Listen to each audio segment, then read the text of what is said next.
आज हम इतिहास के ऐसे युद्ध के बारे में बात करेंगे जो भारत के दिशा और दशा को पूरी तरह से बदल कर रख दिया।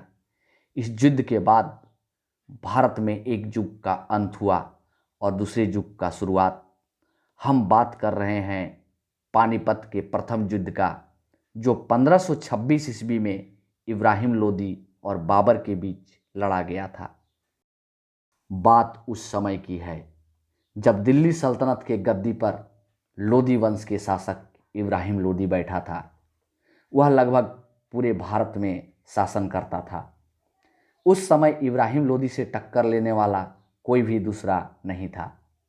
इब्राहिम लोदी निडर होकर शासन चलाने लगा था। उधर फरगना के शासक उमर शेख मिर्जा का पुत्र जहीरुद्दीन मोहम्मद बाबर पिता की मृत्यु के बाद मात्र 12 वर्ष की आयु में फरगना की गद्दी पर बैठा, लेकिन उसके ही चाचा के विश्वासघात के कारण वह गद्दी से उतार दिया गया था और दर की ठोकर खाने को विवश हुआ। लेकिन बाबर एक कर्मठ व्यक्ति था। वह मजबूत इरादों के साथ सेना को संगठन करने लगा और अपने निकटवर्ती क्षेत्रों में सैनिक अभियान चलाने लगा, लेकिन उसे कुछ खास सफलता नहीं मिली। तब उसने भारत की ओर अपना रुख किया और दुर्गम क्षेत्रों को पार कर वह भारत पहुंचा। वह दिल्ली पर कब्जा करना चाहता था, लेकिन जब इब्राहिम लोदी को बाबर के इरादों का पता चला तो वह बाबर के विरुद्ध युद्ध के लिए अपने सेना को तैयार करने लगा। तब तक बाबर पानीपत के मैदान में पहुंच चुका था। वह अपने योजना का पूर्वाभ्यास करने लगा। वह अपने सेना को तुलुगामी पद्धति से सजा दिया, जिसमें सेना को बाएं, दाएं और मध्य 3 भागों में सजाया गया। साथ ही मध्य भाग में बड़े बड़े गड्ढे बनाकर उन्हें ढक दिए गए और अपने तोपों को मध्य भाग में उस्मानी विधि से सजा दिया।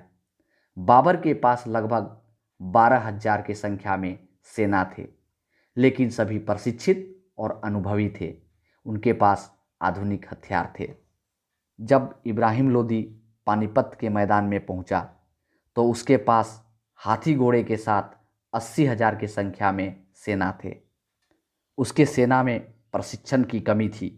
उनके पास पुराने किस्म के हथियार थे और उनमें आधुनिकता की कमी थी। इब्राहिम लोदी के विशाल सेना और हाथियों को देखकर बाबर के सेना में डर का माहौल पैदा हो गया। वे युद्ध को छोड़कर भागने ही वाले थे, लेकिन बाबर ने उन्हें बीच में ही रोक लिया और युद्ध के लिए तैयार किया।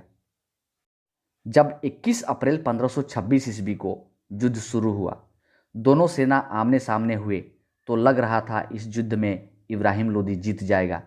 लेकिन बाबर की योजना के आगे इब्राहिम लोदी का कुछ नहीं चला। इब्राहिम लोदी के सेना घेर लिए गए, साथ ही तोपों के गोलों से निशाना बनाया गया, जिससे इब्राहिम लोदी के सेना में भगदड़ मच गई। बहुत से सैनिक बाबर के बनाए गड्ढे में गिर गए। अनेकों को इब्राहिम लोदी के हाथियों ने रौंद डाले और इस युद्ध में इब्राहिम लोदी की हार हो गई।